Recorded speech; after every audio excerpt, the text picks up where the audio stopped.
zinaitwa ni open source, GNU software. GNU ni software ambazo ni open source. Dhumuni kubwa la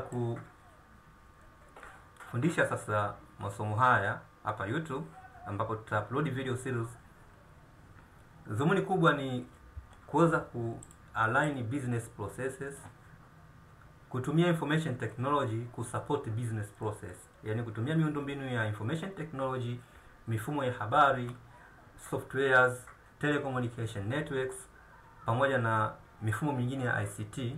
Mifumo hiyo itumike ipasavyo kwenye kuwezesha taasisi kufanikiwa malengo yake ambayo imejiwekea. So kama ni malengo ni kuongeza wateja na kukuza profit, basi information technology iweze kuwezesha hizo objectives za taasisi kufikika kwa urahisi, kwa ku-automate hizo shughuli za taasisi kuweza kufanyika kwa wepesi. Kwa dhumuni kubwa la kufanya mambo yote haya, una install Ubuntu, una install open source softwares, una install Django, unatengeneza mifumo mbalimbali, una install PHP MariaDB, una install Apache, MySQL, Postgres database, Python. Dhumuni kubwa la mambo yote hayo ni ku-align business process, yani kuwezesha taasisi ikafanikiwa shughuli zake.